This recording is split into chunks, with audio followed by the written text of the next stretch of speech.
Thank you for joining us on This Is Exclusive. Ladies and gentlemen, in June this year, we've had India's worst aviation accident.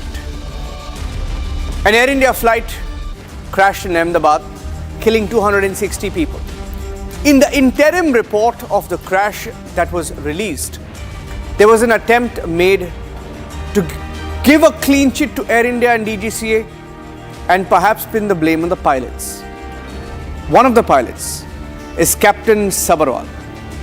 His father, 91 years old, has written a letter now questioning the AAIB's intention. He says there is an attempt to now malign his dead son. We are focusing on that story and much more on This Is Exclusive at 7 p.m. Here are the headlines.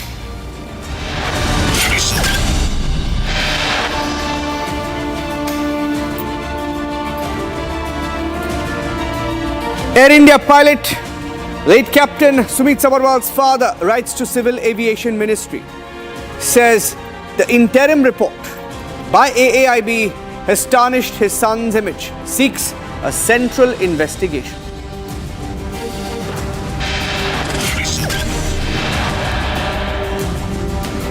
Prime Minister says Operation Sindoor was such a big success that even Pakistani terror groups are now talking about it.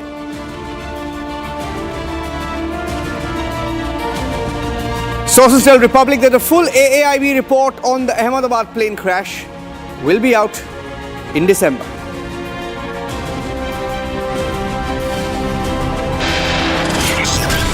Three days on, Delhi police yet to get hospital papers. They claim they don't have the hospital papers. This is 24 hours after Republic TV put out full details of the ownership of the hospital, proving that the killer driver's father owned New Life Hospital.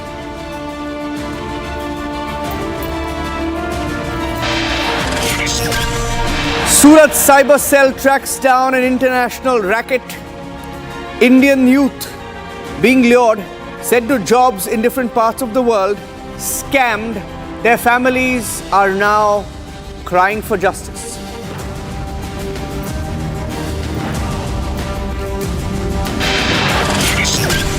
And breaking news now coming in, Russian President Vladimir Putin has also wished Prime Minister Modi. He's dialed him. More details coming in on the show.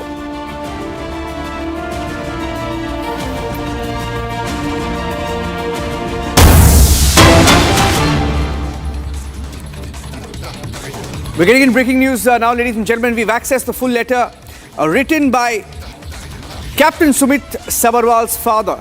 Captain Sumeet Sabharwal was the pilot of AI-171, the flight that crashed in Ahmedabad in June this year, killing 260 people. And in his letter, Pushkarat Sabharwal, 91 years old, a resident of Mumbai, has written a letter to the Secretary, Ministry of Civil Aviation, Director General AAIB, and in his letter, which Republic TV has a copy of, he introduces himself and talks about the case, and he talks about how there is an attempt to now malign his son. I have Harsha joining us live. Gopi also joining us with the story. Gopi, if you can take us to the letter first and then we'll go across to Harsha. Well, in fact, see, I'm holding the letter which has been written by Pushkarat Sabharwal to the Chief Secretary as well as Director General of AAIB.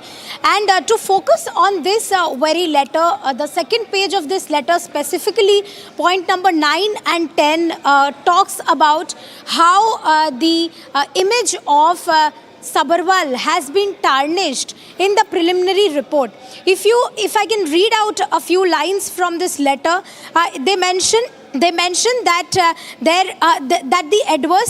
it had adversely affected my health as well as mental health setup of Sumeet Sabharwal. And the reason that in fact they have cited is that Sumeet Sabharwal was divorced, and to this his father has in fact responded that the divorce took place 15 years back, after which it was over 15,000 kilometers that Sabharwal had flying experience. Apart Apart from that, there were also claims wherein it was said that Sabharwal was disturbed because of his mother's death. Now again, the mother's death happened 3 years ago. So this is exactly what is mentioned in the letter, point number 9, which happens to be concerning. This is the letter which has been accessed solely by Republic. It is exclusive on Republic, wherein Sumeet Sabharwal's father has written to MoCA as well as AAIB, wherein he is mentioning about this and that he wants the central government to investigate this entire matter. Back to you. Okay, I'm going across to Harsha as well. Harsha, we have the letter, right? Questions have been raised of both the DGCA and AAIB, and both have been found wanting, right? So is he wrong when he's saying that selective leaks have happened, Harsha?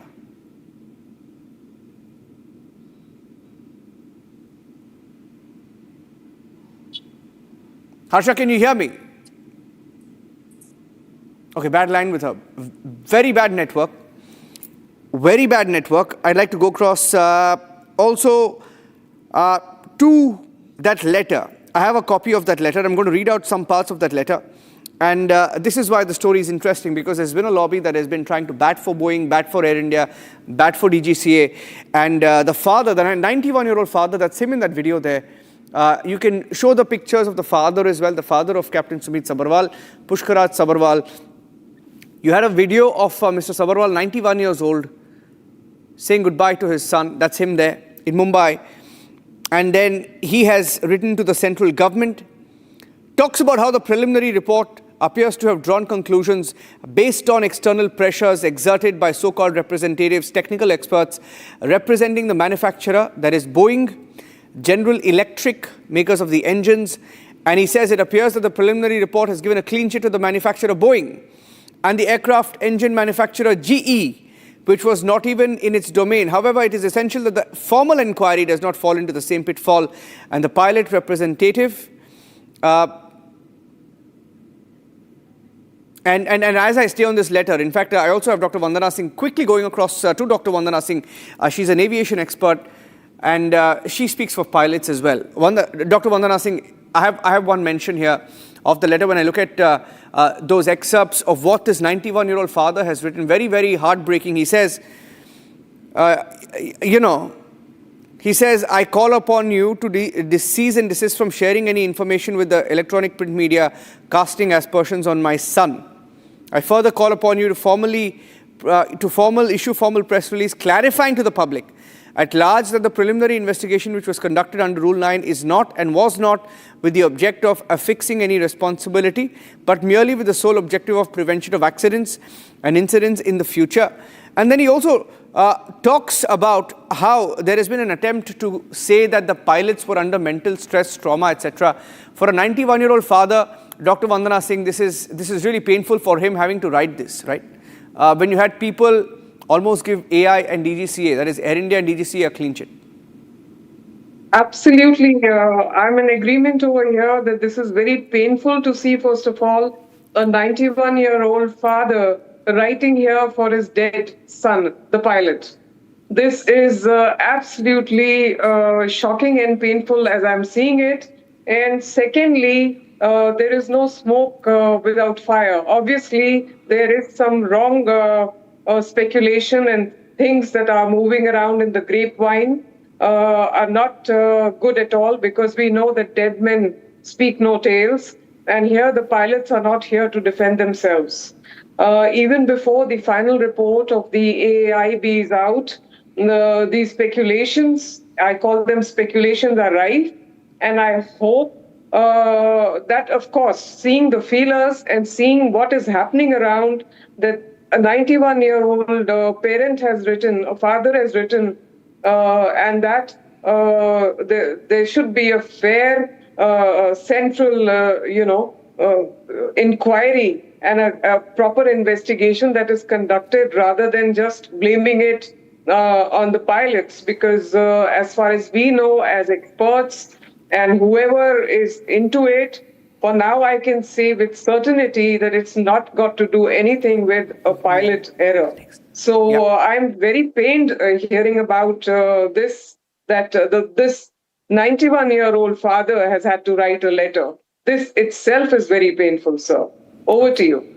Thank you, Dr. Vandana Singh, for joining us on this breaking story. We will continue to keep our viewers updated on the story because the stories move fast. We broke the story. We had a response, not really an official response, but details from the Ministry of Civil Aviation that yes, they have received the letter. Yes, the letter has been forwarded now to the AAIB, which put out that preliminary report. And we are also hearing that the final report will be out in December. We are hoping there's no cover-up in that. Dr. Singh, thank you for joining us. Okay, moving on now to the big story of the luxury killing in Delhi involving a BMW. The killer driver, Gagan Preet, the lady who tried to cover up the death of Navjot, a finance ministry deputy secretary. There are more details that are coming in. We're getting in details this evening on This Is Exclusive on how Gagan Preet, the driver, deliberately tried to take Navjot to a hospital 19 kilometers away to buy time, and why the ambulance was never called. And we have full details of that now coming in. In fact, her husband also tried calling his father-in-law, the owner of the New Life Hospital, to alert them that this had happened and they were coming there. They wanted to cover up, and that's the big breaking news update. Ladies and gentlemen, we have breaking news now coming in. Let's go across to that. Gagan Preet, the killer driver behind the wheels of the BMW, misled the police. It appears prima facie she tried to mislead the police, and we have more details that we have picked up. Let's also try and get you details of how she had planned to take Navjot to a hospital 19 kilometers away just to buy time. That is point number one. Point number two, she tried to get her husband. While she was in that transport vehicle with Navjot and his injured wife, she tried to buy time. Her husband was asked to make the calls, make the arrangements. When she reached the hospital, she was given a VVIP treatment. She was taken to the ICU while Navjot was bleeding on a stretcher along with his wife. And Gagan Preet also tried to mislead the police during the investigation, we are told. That's the breaking news information, that she tried to mislead the police on ownership of New Life Hospital. Akhil, now the Delhi police can't turn around and say, no, we did not know, no, we were misled, no, we had no clue, we did not know the ownership. It's in the public domain. Come on, Akhil, come on, it's in the public domain. Everybody knows that her father was the owner, right? So now the Delhi police can't turn around and say, she misled us. We don't have the documents. I mean, 36 hours back, we broke the documents, right? Her father is the owner. What is the Delhi police now trying to say? No, she tried to mislead. It's a typical police tactic. Seems like trying to blame Gagan Preet, which they should, by the way. But it appears like a back engineering after being caught. That's right, Niranjan. If you see at this point in time, Delhi police, during his rejection of the bail plea, what we have seen that they have accepted that there was a link between the accused Gagan Preet in this case and the New Life Hospital administration with the senior officials in the New Life Hospital. Because if you see, initially when the Delhi police team interrogated the main accused in connection with the case, at that point in time, the main accused in this case, Gagan Preet, denied any links with that very hospital. And after that, what we have seen that when we got the MCA filing details, in those MCA filing details, it was pretty clear that New Life Advanced Diagnostics have got relations with none other than Gagan Preet's father. And after that, what we have also got to know that New Life Advanced Diagnostics as well as New Life Hospital both have got the same address and registration office address in the name of Gagan Preet's father. And after that, what we have seen that when that incident took place and when the victim was taken to that very hospital 19 kilometers away from the very spot, when Gagan Preet was also taken over there, at that point in time, she was given a VVIP treatment over there. The moment she arrived over there at the very hospital at New Life, she was directly taken to an ICU. And instead, if you see, two persons who were the victims in this case, who were basically on a bike, Navjot Singh and his wife, both were basically on a stretcher just outside despite the reception at that point in time. This is what the claim initially made by the victim's son. So right now, these claims initially made by the son is true. And earlier, what we have seen that the Delhi police has been constantly saying that they are basically looking at those angles, that whether there is a correlation between accused and the New Life Hospital or not. So this we have established long back, and right now what we have seen that during the bail rejection plea, Delhi police has given this argument. In fact, we have some more breaking news updates. There are some documents also that we have accessed now, and these documents with Republic TV right now, I'm accessing documents of how she misled, not just misled, but her husband also tried to mislead both the police and tried to manage the entire situation.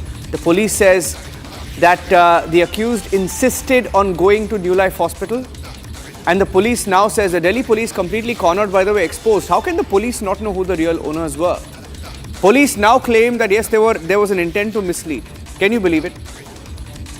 How can they now say that the intent was to mislead? Everybody knew it on day one. I mean, day one, Monday morning we spoke about it. Akhil? Monday morning we spoke about it. The intent was to mislead. That's why they went 19 kilometers. So why is the Delhi police today saying yes, it appears like the intent was to cover up and delay and to manage the situation? Well, Niranjan, if you see initially when the taxi driver's statement was initially recorded, what we have seen that the taxi driver were also giving the statements which were in line with the accused Gaganpreet and in line with the statement given by her husband. So it's very critical right now to again reinterrogate the taxi driver herself, whether he was basically being called by someone else, whether Gaganpreet deliberately called that taxi driver over there. So these are the basically crucial details that will come out later in this investigation. But at this point in time, this is very confirmed that the taxi driver was also basically been told by Gaganpreet to take the victim to that very hospital. And despite that, if you see in this very case, victim, the now deceased Navjot Singh, initially when he was put in that very van, in that porter van, at that point in time, his wife basically has requested Gaganpreet twice, not once, twice, basically not to take in that van. She has requested Gaganpreet and her husband to take to a nearby hospital, to take them to a nearby hospital. And what we have got to learn that after that, Gaganpreet basically kept on denying it, and they basically took the victim to a hospital which was 19 kilometers away. And after that, what we have seen that there were different kinds of arguments that were peddled. And after that, the victim's son has come out in open, and he has basically given us an interview in which he has confessed that there was an altercation which also broke out at the very reception of that New Life Hospital, where he has been constantly asking to relieve them from that very hospital when they wanted to take back to and basically transfer the patient to a different hospital in Dwarka. And both the husband and wife duo basically were persisting that the treatment should go on in that very hospital. And after that, what we have seen that finally the patients were later in the evening at around 10 p.m. were transferred to a different hospital. Yeah, thank you for that. We're moving on to this story. We will keep a close watch on it. But this story coming in from Gujarat, ladies and gentlemen, a chilling tale of how dreams turned into nightmares. Specific story about two youngsters from Vadodara, Gujarat, lured by promises of high-paying jobs, trapped by ruthless Chinese crime syndicates across Cambodia, Myanmar, Thailand. Their passports were seized, forced into labor, used in multi-crore cyber scams. The families have been shattered back home. And in a breakthrough, the Surat cyber cell also cracked this global trafficking racket. It was a Chinese scam. And I have one of them, father of a Surat victim, Mr. Nagar Ranpada ji. नागर जी, मेरा आवाज आ रही है आपको? हाँ जी, बोलिए sir. तो बताइए आपका बेटा के साथ क्या हुआ था यहाँ पे? मेरा बेटा यहाँ से दुबई गया था। हाँ जी। दुबई जाने के बाद उसका कोई पता नहीं था। थोड़ा टाइम से हम लोग का बात नहीं हो रहा था, तो मैंने पुलिस से संपर्क किया। पुलिस को संपर्क किया तो पुलिस ने मेरे को, गुजरात पुलिस बड़ौदा ने इतना बिन हिसाब मेरे को मदद की, और पुलिस के अंडर में आ गया रडार में वो कहाँ पे, उसने सब उसका स्टेटस भेज दिया पुलिस वाले को। ये कौन थे ये लोग? ये चाइना वाले थे क्या? चाइना से थे? वो पता नहीं, उतना डीप में मैं नहीं गया हूँ सर अभी। अच्छा, तो उनको क्या बोला गया था, क्या वादा दिया गया था और कहाँ पे लेके गए थे उनको? वो सब मेरे को कुछ पता नहीं है। जब गया ये तो हमारा बातचीत बंद हो गया बात करने का, तब जाके मैंने पुलिस का सहारा लिया कि भाई मेरा बच्चा ऐसा ऐसा हो गया है, यहाँ से दुबई गया था, दुबई के बाद कहाँ गया मेरे को पता नहीं है। अच्छा, आपका बेटा के साथ बातचीत हो गई? मेरा बेटे के साथ में बातचीत नहीं हो गई। पुलिस वाले ने बोला हाँ आपका बेटे के साथ में बातचीत हो गई है, आप डरो मत, आपका बेटा आ जाएगा, सेफ है। ओके जी, गुड टू नो। अच्छा हुआ कि आप वो ठीक है और वापस आ रहा है शायद। तो thank you for speaking to us, Nagar ji. That's a Chinese job scam racket, ladies and gentlemen. Had very little time on the show, so we're leaving it at that for now. Nagar ji, thank you for joining us. We'll put out more details. It's a scam where youth are lured. They're promised high-paying jobs in countries like Cambodia, Thailand, etc. Taken to one country, they get consistent amount of payments that are given to them for a few months, and then they just go missing. They're sent into forced labor into countries for illegal jobs, and their family has no trace. Now, it appears to be an ongoing racket with many Indian victims, and we are just getting to the story here on Republic. That's it on this edition. On This is Exclusive. Thanks for watching.